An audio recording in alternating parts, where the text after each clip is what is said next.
దేవునామానికి స్తోత్రములు. దేవుని యొక్క సన్నిధిలో ఆయన యొక్క కృపా వార్తను ధ్యానం చేయుటకు ఈ ఉదయకాలమందు మిమ్మల్నందరినీ కూడా ప్రేమపూర్వకంగా ఆహ్వానిస్తున్నాను. సామెతల గ్రంథంలో తండ్రి కుమారునికి చేసిన 10 ఉపదేశములలో 4 ఇన్స్ట్రక్షన్స్ని 4 ఉపదేశములను మనం ఇప్పటి వరకు ధ్యానం చేసాము. అలాగనే 2 ఇంటర్లూడ్స్ కూడా ధ్యానం చేసాం. టోటల్గా 4 ఇంటర్లూడ్స్ ఉన్నాయి, విరామాలు, 4 విరామాలు. అందులో లేడీ విజ్డమ్ యొక్క ప్రీచింగ్ ఆర్ లేడీ విజ్డమ్ యొక్క జ్ఞానోపదేశం 3 ఇంటర్లూడ్స్లో ఉంటుంది. ఒక interlude the value of wisdom, జ్ఞానం యొక్క మహత్యమును ఆల్రెడీ మనం ధ్యానం చేసాం. So 2 interludes and 4 instructions of the Father given to the Son. We have already completed meditating. This morning we are gonna meditate the 5th instruction that's been given to the sons.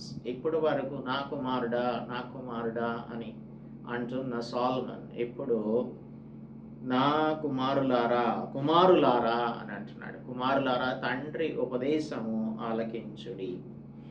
ఏంటో చూద్దాం.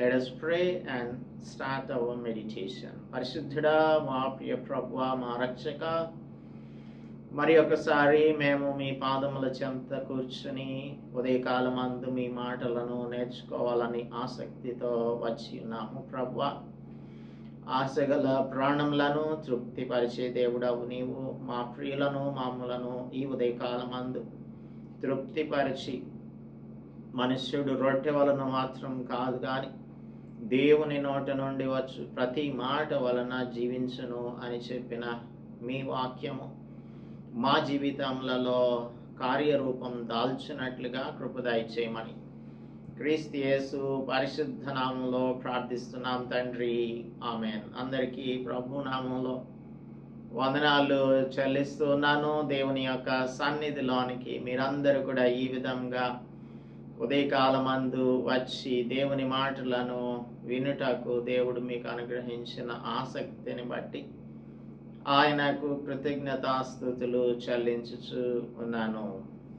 Now let us turn our Bibles to the book of Proverbs chapter 4 verses 1 to 9 లో ఉన్నటువంటి 5వ ఉపదేశం, get wisdom, జ్ఞానమును సంపాదించుకొనుము. Here O Israel అని ద్వితీయోపదేశకాండం 6వ అధ్యాయం 4వ వచనంలో వినియోగించబడినటువంటి Hebrew word shema means to listen. Hear O Israel, Israel ఆలకించుము అని అక్కడ ఉంటుంది. ఇక్కడ కుమారులారా, తండ్రి ఉపదేశం వినుడి, మీరు వివేకము నొందునట్లు ఆలకించుడి అని తండ్రి కుమారులకు, అంటే this is addressed to wide generation of children. కాబట్టి కుమారునికి ఒక్కడికే కాదు, కుమారులైన వారందరికీ కూడా, అందరికీ అనగా సమస్తమైన ప్రజలందరికీ కూడా ఇక్కడ ఎక్స్టెండ్ చేస్తూ ఉన్నాడు జ్ఞానోపదేశమును రాజైన సొలొమన్. మీరు ఎప్పుడైనా సరే రన్నింగ్ రేస్ని చూసి ఉంటారు కదా. ఈ రన్నింగ్ రేస్లో different kinds of running races ఉంటాయి. అందులో ఒకటి రిలే రన్నింగ్ రేస్ అని ఉంటుంది. రిలే రన్నింగ్ రేస్ అంటే ఒక బెటాన్ అంటాము. బెటాన్ అంటే ఒక స్టిక్ లాంటిది ఉంటుంది, ఒక కర్ర లాంటిది. ఆ కర్ర లాంటిది పట్టుకొని ఒక గ్రూప్ ఆఫ్ రన్నర్స్ ఉంటారు. మొదటి వాడు పరిగెత్తుకుంటూ వచ్చి రెండవ వానికి అది అందించాలి, రెండవ వాడు తీసుకొని మరలా పరిగెత్తాలి. ఈ విధంగా ఒక కోర్స్ ఆఫ్ రన్నింగ్ రేస్ ఉంటుంది. ఆ చివరిగా ఎవరైతే ఏ టీం అయితే గోల్ని రీచ్ అవుతారో వారికి పథకం ఇవ్వబడుతుంది, లేదంటే బహుమానం ఇవ్వబడుతుంది. అపోస్తలుడు పౌలు కూడా మనకు చెప్తూ ఉన్నాడు, మన ముందున్నటువంటి పందెంలో ఓపికగా పరిగెత్తుదాము అని. So Christian life is running race. ఇక్కడ మనం చూస్తున్న కాంటెక్స్ట్లో it is a race called relay race. కాబట్టి ఈ పాసింగ్ ఆన్ ద బెటాన్ అంటే ఈ కర్రను లేదంటే ఈ స్టిక్ని ఒకరి తర్వాత ఒక జనరేషన్కి అందించాల్సి ఉంటుంది. అందుకని ద్వితీయోపదేశ కాండంలో దేవుడైన యెహోవా ఇశ్రాయేలీలకు చెప్పినటువంటి మాట అదేమిటంటే, నీ కుమారులకు 6:7 చదువుతున్నాను. నీ కుమారులకు వాటిని అభ్యసింపజేసి నీ ఇంట కూర్చున్నప్పుడు, త్రోవను నడిచినప్పుడు, పండుకొనున్నప్పుడు, లేచినప్పుడు వాటిని గూర్చి మాట్లాడవలెను. సూచనగా వాటిని నీ చేతికి కట్టుకొనవలెను. అవి నీ కన్నుల నడుమ బాసికముల వలె ఉండాలి అని చెప్తున్నాడు. నీ కుమారులకు వాటిని అభ్యసింప చేయాలి. It should be passed on to your children. మీ పిల్లలకు, మీ కుమారులకు దానిని అభ్యసింప చేయవలెను అని చెప్తూ ఉన్నాడు. సో ఈ విధంగా దేవుడైనటువంటి యెహోవా ఆజ్ఞ ఇస్తున్నటువంటి దానిని వీరు పాటించవలెను అని చెప్తున్నాడు. ఇప్పుడు ఈ ఇజ్రాయెలైట్ సన్స్కి ఈ బెటాన్ని పాస్ ఆన్ చేస్తూ ఉన్నాడు, అనగా ఈ స్టిక్ని పాస్ ఆన్ చేస్తూ ఉన్నాడు. తిమోతికి రాస్తున్నప్పుడు మొదటి పత్రికలో అపోస్తలుడు పౌలు ఏమంటాడంటే, chapter 1 verse 18లో, 1 Timothy chapter 1 verse 18, 1 Timothy chapter 1 verse 18లో ఏమంటున్నాడంటే, తిమోతికి రాస్తూ, నా కుమారుడవైన తిమోతి, నీవు విశ్వాసమును మంచి మనస్సాక్షియు కలిగిన వాడవై నిన్ను గూర్చి ముందుగా చెప్పబడిన ప్రవచనముల చొప్పున ఈ మంచి పోరాడవలెనని వాటిని బట్టి ఈ ఆజ్ఞను నీకు అప్పగించుచున్నాను. తిమోతి, నా కుమారుడవైన తిమోతి అని ఈ మంచి పోరాడవలెనని నీకు ఈ ఆజ్ఞను అప్పగించుచున్నాను అని అంటూ ఉన్నాడు. అలాగే మనం అనుకున్నాం కదా, it's like a relay race అని 2వ పత్రికలో రాస్తున్నప్పుడు 2వ అధ్యాయం మొదటి 2 వచనాలు చూస్తే, నా కుమారుడా, క్రీస్తు యేసునందున్న కృపచేత బలవంతుడవు కమ్ము. నీవు అనేక సాక్షుల ఎదుట నా వలన వినిన సంగతులను ఇతరులకు బోధించుటకు సామర్థ్యం గల నమ్మకమైన మనుష్యులకు అప్పగింపుము. ఇతరులకు బోధించుటకు సామర్థ్యం గల నమ్మకమైన మనుష్యులకు అప్పగించాలి. అలాగా తాను ఏదైతే తన కుమారుడైన తిమోతికి బోధించాడో దానిని ఇతరులకు కూడా పాస్ ఆన్ చేయాలి. Entrust these to the faithful men to be one for the glory of God అని చెప్తూ ఉన్నాడు. యేసుక్రీస్తు ప్రభు చిన్న పిల్లల విషయంలో చాలా శ్రద్ధ వహించేటువంటి వానిగా ఉన్నాడు. కనుక ఆయన ఏమంటాడు అనంటే, మార్కు సువార్తలో శిష్యులైన వారు చిన్న పిల్లలను ఆటంకపరుస్తూ ఉన్నప్పుడు 10వ అధ్యాయం 14వ వచనం చూసినట్టయితే, 10వ అధ్యాయం 14వ వచనంలో ఆయన చెప్పేటువంటిది, చిన్న పిల్లలను మీరు ఆటంకపరచవద్దు అని అంటూ ఉన్నాడు. Chapter 10 verse 14 of the book of Gospel according to Saint Mark. 13 కూడా చదువుతున్నాను. తమ చిన్న బిడ్డలను ముట్టవలెనని కొందరు ఆయన యొద్దకు వారిని తీసుకొని వచ్చారు. అయితే శిష్యులు వారిని తీసుకొని వచ్చిన వారిని గద్దించిరి. యేసు అది చూచి కోపపడి, చిన్న బిడ్డలను నా యొద్దకు రానీయుడి, వారిని ఆటంకపరచవద్దు. దేవుని రాజ్యం ఇలాంటి వారిదే. చిన్న బిడ్డ వలె దేవుని రాజ్యమును అంగీకరింపని వాడు అందులో ఎంతమాత్రము ప్రవేశింపడని మీతో నిశ్చయముగా చెప్పి ఆ బిడ్డలను ఎత్తి కౌగిలించుకొని వారి మీద చేతులుంచి ఆశీర్వదించెను. So Jesus is giving a high value to the children. Let the children come to me. Don't hinder them. For such belongs the kingdom of God అని యేసు ప్రభు చెప్తూ ఉన్నాడు. అలాగననే నీ బాల్య దినములయందు నీ సృష్టికర్తను స్మరణకు తెచ్చుకొనుము అని ఇదే సొలొమోను ప్రసంగి గ్రంథంలో కూడా మనకు తెలియజేస్తూ ఉన్నాడు. కాబట్టి ఈ teaching the commandments of the Lord and making the children follow the precepts of the Lord is the responsibility of every parent. ప్రతి తల్లిదండ్రులు కూడా చేయవలసినటువంటిది తమ బిడ్డలకు దేవుని గురించిన మాటలను, ఆయన ఆజ్ఞలను, కట్టడలను, శాసనములను అన్నింటినీ కూడా బోధించవలసి ఉంటుంది. అందుకని ఇక్కడ కుమారులారా తండ్రి ఉపదేశం ఆలకించుడి, ఉపదేశం వినుడి, మీరు వివేకమునందునట్లు ఆలకించుడి. నేను మీకు 2వ వచనం, నేను మీకు సదుపదేశం చేసేదను, నా బోధను త్రోసివేయకుడి. నేను మీకు సదుపదేశం చేసేదను.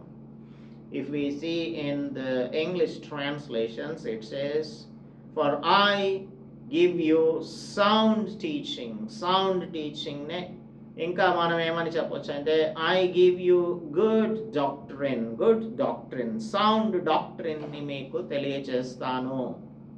ఇప్పుడు ఈ సౌండ్ డాక్ట్రిన్ కంటెంపరీ చర్చ్లో లేకుండా పోవడానికి చాలా కారణాలు ఉన్నాయి.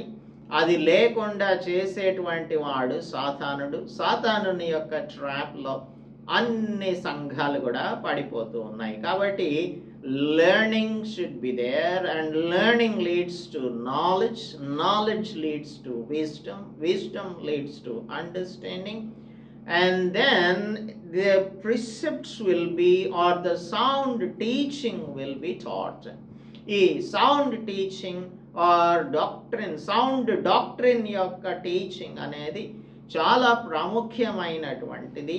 మనం అంత్య దినములలో జీవిస్తున్నాము, అపాయకరమైనటువంటి కాలములలో మనం జీవిస్తున్నాము కనుక జాగ్రత్తగా ఉండాలి అని అనేకమైన దేవుని యొక్క గ్రంథంలో అనేకమైన ఎక్సార్టేషన్స్ని మనం చూడగలుగుతాము.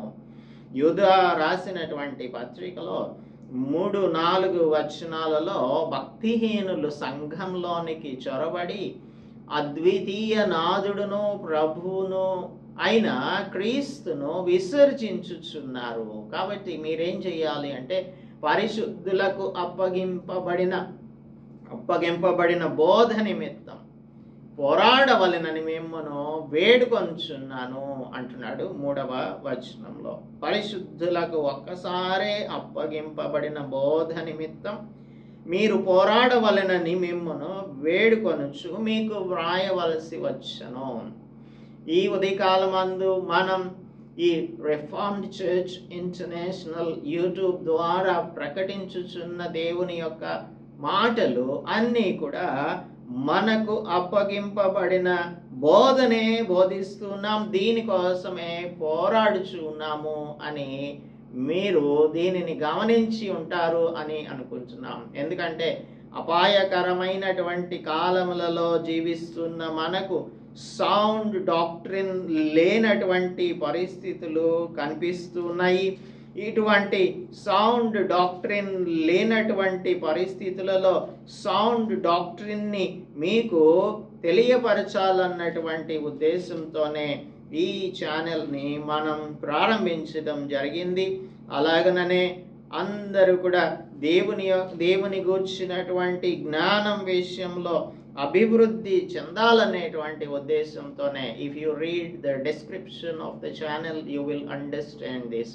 కనుక ఈ సేవా పరిచర్యలో మీరందరూ కూడా పాలిభాగస్తులుగా ఉండాలి అంటే ఈ దేవుని యొక్క మాటలను మనము బోధించడానికి పోరాటం చేయాలి. మనకు అప్పగింపబడినటువంటి బోధ నిమిత్తం మనందరం కూడా పోరాటం చేయవలెను అని ఈ ఉదయకాలమందు దేవుడు మనకు జ్ఞాపకం చేస్తూ ఉన్నాడు. యోహాను సువార్త 17వ అధ్యాయం 7వ వచనంలో యేసు క్రీస్తు ప్రభువు చేయుచున్నటువంటి ప్రార్థన మనం చూస్తాము. జాన్ చాప్టర్ 17 verse 7లో ఆయన ఆకాశం వైపు కన్నులెత్తి ప్రార్థన చేస్తూ ఉన్నాడు. ఇందులో ఆయన ఏమంటున్నాడంటే 7వ వచనంలో, నీవు నాకు అనుగ్రహించిన మాటలు నేను వారికి ఇచ్చి ఉన్నాను, వారు ఆ మాటలను అంగీకరించి నేను నీ యొద్ద నుండి బయలుదేరి వచ్చితినని నిజంగా ఎరిగి నీవు నన్ను పంపితివని నమ్మిరి గనుక నీవు నాకు అనుగ్రహించినవన్నీ నీ వలననే కలిగినవని వారిప్పుడు ఎరిగి ఉన్నారు అని చెప్తూ ఉన్నాడు. సత్యమందు వారిని ప్రతిష్ఠ చేయము 17 చూస్తే, సత్యమందు వారిని ప్రతిష్ఠ చేయము, నీ వాక్యమే సత్యం. సత్యం నందు ప్రతిష్ఠ చేసేటువంటి వాడు దేవుడు. ఆ దేవుని యొక్క వాక్యమే సత్యం. సత్యమేంటి అంటే దేవుని యొక్క వాక్యమే. ఈ సత్య వాక్యమును మనం బోధించుటకు పోరాడవలసినటువంటి సమయంలో మనం జీవిస్తున్నాం కనుక ఈ పోరాటంలో మనందరం కూడా కలిసి పాలిభాగస్థులంగా ఉండి దేవుని కొరకు ఆయన యొక్క బిడ్డలను సంపాదించడానికి, దేవుని కొరకు ఆత్మలను మనం కాపాడగలగటానికి సాతానుడు గర్జించు సింహం వలె ఏర్పరచబడిన వారిని సైతం కూడా మృంగివేయాలని వాడు సంఘముల మీద పడిపోయాడు. అన్ని సంఘములు కూడా ఇటువంటి భ్రష్టత్వంలోనికి వెళ్ళిపోయి వాని యొక్క డిసెప్షన్లో పడిపోతున్నటువంటి దినములలో సత్యవాక్యమును మనం బోధించటానికి పోరాడవలెనని ఈ ఉదయకాలమందు దేవుడు మనలను ప్రతిమాలు కొనుచున్నాడు. 2వ తిమోతి పత్రిక 3వ అధ్యాయం 17-16 వచనాలు చూసినట్లయితే 3వ అధ్యాయం 16-17 వచనాలు మనకు దేవుని యొక్క లేఖనములు ఎందుకు మనకు రాయబడి ఉన్నాయి అంటే, దైవావేశం వలన కలిగిన ప్రతి లేఖనము ఉపదేశించుటకును, ఖండించుటకును, తప్పుదిద్దుటకును, నీతి యందు శిక్ష చేయుటకును ప్రయోజనకరమై ఉన్నది. కనుక ఆ పరిశుద్ధ లేఖనములను మనం వినియోగించుకొని ఉపదేశం చేయాలి, అవసరమైతే ఖండించాలి, తప్పు చేస్తున్న వారి యొక్క తప్పులను దిద్దాలి, నీతి యందు శిక్ష చేయడానికి అది వినియోగించవలసి ఉంటుంది. అదే పనిని ఇక్కడ సాల్మన్ అందరికీ కూడా చెప్తూ ఉన్నాడు. నేను మీకు సదుపదేశం చేసేదను. I will teach you sound doctrine. This morning you are listening to the sound doctrine of the Lord. You are listening to the scriptures of the Lord. అది సత్యమై ఉన్నటువంటి దేవుని యొక్క వాక్యము. దానిని మనం వింటూ ఉన్నాం. మీ ఇందులో ఎటువంటి అసత్యమును కూడా లేనే లేదు. There is no error in the holy scriptures. The only thing is the way we understand the holy scriptures is very important. The way we interpret the holy scriptures is very important. It should not be misinterpreted. కనుక ఆ misinterpretation ఎక్కడైతే జరుగుతూ ఉందో దానిని మనం ఖండించే వారంగా, తప్పుదిద్దే వారంగా, వారిని నీతి యందు శిక్ష చేసే వారంగా దేవుడు మనలను అపాయింట్ చేశాడు. అందుకే మనం ఏం చేయాలంటే దీనిని త్రోసివేయకుండా జాగ్రత్తగా ఆలకించాలి. నా బోధను త్రోసివేయకుడి. ఈ ఉదయకాలమందు దేవుడు మనలను హెచ్చరిస్తూ ఉన్నాడు. దేవుని యొక్క మాటలను మనం, దేవుని యొక్క బోధను మనం త్రోసిపుచ్చేస్తున్నామా? The importance of not abandoning అనేది మనకు అనేకమైన సార్లు ఈ గ్రంథంలో ఈ ప్రావర్బ్స్లో మనకు అనేకమైన సార్లు కనిపిస్తుంది. 2వ అధ్యాయం 13వ వచనంలో, అట్టివారు చీకటి త్రోవలలో నడవవలెనని యథార్థ మార్గములను విడిచిపెట్టేస్తారు. అలాగా మీరు we should not leave the paths of uprightness అని దేవుడు మనలను హెచ్చరిస్తూ ఉన్నాడు. అలాగే 17వ వచనం 2:17లో ఆ స్త్రీ ఏం చేస్తుందంటే తన దేవుని నిబంధనను మార్చున్నది. మరి మనం ఏం చేస్తున్నాం? దేవుని యొక్క నిబంధనను జ్ఞాపకం ఉంచుకుంటున్నామా, లేదంటే దానిని మార్చేటువంటి వారంగా ఉన్నామా? సరిచూసుకోమని దేవుడు ఉదయకాలం అందు చెప్తూ ఉన్నాడు. 3:3లో అంటూ ఉన్నాడు, దయను సత్యమును ఎన్నడును నిన్ను విడిచిపోనీయకము, వాటిని కంఠభూషణంగా ధరించుకొనుము అంటున్నాడు. సో విడిచిపోనీయకుము. 4:2 మనం ఇప్పుడే చదువుకున్నాం. అలాగే 4:6 కూడా జ్ఞానమును విడువకయుండిన ఎడల అది నిన్ను కాపాడును, దానిని ప్రేమించిన ఎడల అది నిన్ను రక్షించును. విడువకై ఉండాలి, జ్ఞానమును విడువకై ఉండాలి అని అంటూ ఉన్నాడు. అలాగే 9:6 కనుక మనం చూసినట్టయితే 9:6 చెప్తోంది, ఇక జ్ఞానం లేని వారై ఉండక బ్రతుకుడి, తెలివి కలుగ చేయు మార్గంలో చక్కగా నడువుడి. జ్ఞానం లేని వారిగా మీరు ఉండవద్దు. ఫర్సేక్ యువర్ ఫాలీ అని చెప్తూ ఉన్నాడు. 10వ అధ్యాయం 17వ వచనంలో ఉపదేశమును అంగీకరించువాడు జీవ మార్గంలో ఉన్నాడు, అయితే గద్దింపు నాకు లోబడిన వాడు త్రోవ తప్పుతాడు అని అంటున్నాడు. సో త్రోవ తప్పవద్దు అని ఇక్కడ హెచ్చరిస్తూ ఉన్నాడు. 15వ అధ్యాయం 10వ వచనంలో గద్దింపును ద్వేషించువారు మరణం నొందుదురు. Grievous punishment for he who forsakes the instruction. దీనిని మనం ఇక్కడ చూస్తూ ఉన్నాము. సో ఎవరైతే గద్దింపును ద్వేషిస్తారో వారు మరణం నొందుతారు. 27:10 చెప్తూ ఉన్నాడు. 27:10 27:10 ఇందులో తన స్నేహితుని అయినను తన తండ్రి నీ తండ్రి స్నేహితుని అయినను విడిచిపెట్టకము. డోంట్ ఫర్సేక్ అంటున్నాడు. 28:4 ధర్మశాస్త్రమును త్రోసివేయువారు దుష్టులను పొగడుచుందురు. ధర్మశాస్త్రమును త్రోసివేయొద్దు అని అంటున్నాడు. 28:13 చూసినట్టయితే అతిక్రమములు దాచిపెట్టువాడు వర్ధిల్లడు, అంటే అతిక్రమములను దాచిపెట్టకూడదు. He who confesses and forsakes transgression will find compassion. వాటిని ఒప్పుకొని విడిచిపెట్టువాడు కనికరమును పొందుతాడు అని. So the importance of not abandoning, త్రోసివేయకుండా ఉండడం అనేది చాలా చాలా ప్రాముఖ్యమైనటువంటిది అని చెప్పడానికి మనకు ఇన్నిసార్లు ఇన్ని వచనాలలో త్రోసివేయొద్దు, వదిలిపెట్టొద్దు, విడిచిపోవద్దు, డోంట్ ఫర్సేక్, డోంట్ అబాండన్ అని ఇంకా గ్రీవస్ పనిష్మెంట్స్ ఉంటాయి ఇఫ్ యు ఫర్సేక్ అని ఈ విధంగా మనలను హెచ్చరించడాన్ని చూచినప్పుడు ఇది దేవుని యొక్క మాటలను వినడం, తండ్రి యొక్క ఉపదేశమును అంగీకరించడం ఎంత ప్రాముఖ్యమైనదో మనకు తెలుస్తోంది. అందుచేత కుమారులారా, తండ్రి ఉపదేశం వినుడి, మీరు వివేకం నొందునట్లు ఆలకించుడి. నేను మీకు సదుపదేశం చేసేదను, నా బోధను త్రోసివేయకుడి. అలాగే తాను ఒక ఎగ్జాంపులరీ సన్గా ఉన్నాను అన్న సంగతిని 3వ వచనం నుంచి చెప్తూ ఉన్నాడు.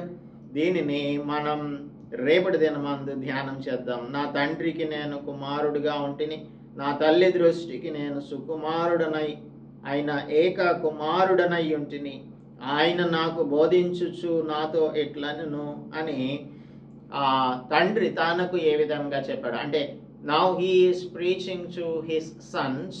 అలాగనే నేను కుమారునిగా ఉన్నప్పుడు నాకు తండ్రి చేసిన ఉపదేశము ఏంటి, దానిని నేను ఏ విధంగా అవలంబించాను అనే దానిని సోల్మన్ ఇక్కడ తెలియచేస్తూ ఉన్నాడు. ఒక తండ్రి కుమారులకు దీనిని తెలియచేస్తూ ఉన్నాడు. అందుచేత మనమందరం కూడా ఈ ఇన్స్ట్రక్షన్ యొక్క ఇంపార్టెన్స్ని మనము చాలా జాగ్రత్తగా గమనించవలసి ఉంటుంది. ఈ చాప్టర్ అంతా కూడా it is a father's example, the path of the just and the way of the wicked ని మనం చూస్తాం. సో దైవిక జ్ఞానం యొక్క ప్రయోజనాలు ఏంటి అనేది మనకు ఈ మొదటి 9 వచనాలలో చూస్తాం. అలాగే what are the dos and don'ts, ఏమి చెయ్యాలి ఏమి చేయకూడదు. పాప జీవితం అనేది నిష్క్రియాత్మకంగా మనం పాపాన్ని విస్మరించటం కాదు, కానీ చురుకుగా పాపాన్ని మనం నివారించవలసి ఉంటుంది అనేది నెక్స్ట్ ఇన్స్ట్రక్షన్లో అనగా 10 నుంచి 19 వచనాలలోనూ, ఆ తర్వాత 20 నుంచి 27 వచనాలలో ఇన్స్ట్రక్షన్ నంబర్ 7 ఉంటుంది. ఇదేంటంటే how to avoid straying into the path of the wicked. దీనిని గురించి మనకు మూడవ భాగం అనగా ఈ చాప్టర్లో 3 parts ఉన్నాయి. The instruction number 5, instruction number 6, and instruction number 7. We will be meditating on these instructions in the forthcoming days. కాబట్టి దీనిని జాగ్రత్తగా మీరు వింటున్నారని, మీ జీవితములకు అన్వయించుకుంటున్నారని, దేవుడు మీ హృదయములలో కార్యం జరిగిస్తున్నాడు అని, you are able to experience the difference in your attitude అనే దానిని మేము వినడానికి చాలా ఆసక్తిగా ఉన్నాం. So if you are transformed by the word of God, please let us know in the comment section, or even you can come to the live chat and you can tell what you think about and how God is transforming your life. So in the mighty name of our Lord and Savior Jesus Christ, we request you to share, comment, and also subscribe to this channel. Let's continue learning the word of God in the coming days. ప్రార్థించుకుందాం. పరిశుద్ధుడా మా ప్రియ ప్రభువా, మా రక్షక, ఈ ఉదయకాలమందు కుమారులకు ఒక wider range of ఇన్స్ట్రక్షన్ని తండ్రి చేయుచున్నారు, ఉపదేశం చేయుచున్నారు. దీనిని మేము ప్రభువా, దీని యొక్క ఇంట్రొడక్షన్ని ఈ దినము చూడడానికి మాకు చూపించిన కృపను బట్టి మీకెంతో వందనాలు. అపోస్తలుడు పౌలు కూడా తన కుమారుడైన తిమోతికి ఏ విధంగా అడ్రస్ చేస్తూ ఉన్నాడో, ఎగ్జార్ట్ చేస్తూ ఉన్నాడో, వార్న్ చేస్తూ ఉన్నాడో, ఏ విధంగా ఈ పందెంలో ఒకరి తర్వాత ఒకరికి రెస్పాన్సిబిలిటీని అప్పగించాలో, అదేవిధంగా ఇన్స్ట్రక్షన్ని పాస్ ఆన్ చేయాలో, దానిని కూడా మేము ఈ ఉదయకాలం అందు నేర్చుకోవడానికి కృప చూపించారు. అనాది కాల ప్రణాళికలో మీరు మమ్మలను ఉంచి, మమ్మను రక్షించి, మా తర్వాతి జనరేషన్స్ కూడా మీ యందు భయభక్తులు కలిగిన వారిగా జీవించినట్లు, వారికి కూర్చున్నప్పుడు, నుంచున్నప్పుడు, పడుకున్నప్పుడు, బయటకు వెళ్ళినప్పుడు, ఇంట్లో ఉన్నప్పుడు బోధించాలి అని ద్వితీయోపదేశ కాండంలో మీరు ఆయన చెప్పి ఉన్నారు. అలాగా మా బిడ్డలకు, మా నెక్స్ట్ జనరేషన్స్కి మీ మాటలను మేము పాస్ ఆన్ చేసే వారంగా ఉండునట్లు, దైవిక సంబంధమైన కుటుంబములుగా, దైవ సంబంధమైనటువంటి బిడ్డలుగా మా బిడ్డలను తీర్చిదిద్దగలగడానికి తల్లిదండ్రులమైన మాకందరికీ కూడా కృపను అనుగ్రహించమని, మా బిడ్డలు మీ మార్గంలో నడిచేటువంటి దయను, కృపను వారికి కూడా మీరు అనుగ్రహించవలసిందిగా కోరుచు క్రీస్తు యేసు పరిశుద్ధ నామములో ప్రార్థిస్తున్నాం తండ్రి, ఆమేన్. దేవుని నామానికి స్తోత్రములు. అందరికీ కూడా వందనాలు. The Father is giving us the sound doctrine through this channel. So please don't forget to share, comment, and subscribe. May the Lord bless you. Amen.